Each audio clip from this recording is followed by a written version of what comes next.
coûte que coûte. Maintenant, remarquez là, pour ce qui est de l'Église.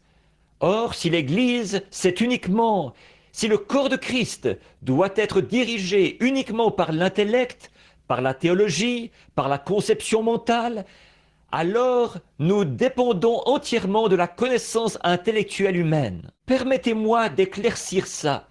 Si l'Église repose uniquement sur l'intellect ou sur la façon dont l'homme peut organiser l'Église, construire de grands bâtiments, y mettre des sièges rembourrés et un orgue à tuyaux de milliers de dollars, et sur la capacité qu'a cet homme de prêcher son message de manière à amener des gens dans l'Église et à les faire adhérer à l'Église, et plus on aura de membres sur le registre, plus, mieux ce sera au ciel. Maintenant, je veux que vous saisissiez ceci et ne vous en écartez jamais. Si tout ce dont nous avons besoin, c'est de la conception intellectuelle de l'homme, nous n'avons pas besoin du Saint-Esprit. Si l'Église doit être dirigée et gouvernée par l'intellect, par le programme pédagogique et par l'intellect humain, nous n'avons pas besoin du Saint-Esprit. Et si elle doit être dirigée par le Saint-Esprit, nous n'avons pas besoin de l'intellect.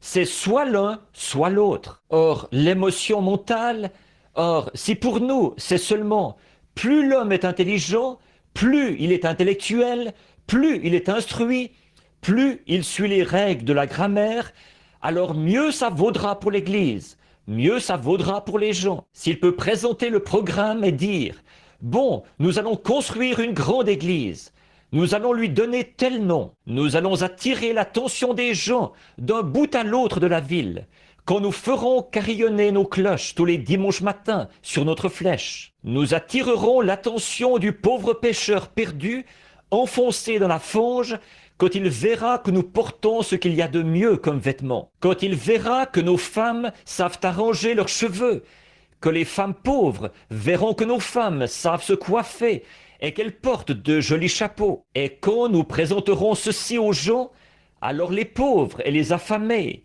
viendront à nos réunions et voudront ressembler à ces femmes-là. Et les hommes verront les beaux complets que nous portons et notre habillement et combien les voitures que nous avons et ce que nous faisons et que nous avons une bonne position sociale dans la ville avec les Kivani et les autres clubs et tout ce à quoi nous adhérons. Ils verront ça. Et alors les pauvres et les illettrés viendront et ils voudront y emmener leurs enfants et les instruire pour qu'ils puissent devenir membres de cette grande société appelée l'Église. Or, si c'est ça le programme de Dieu, ils ont raison.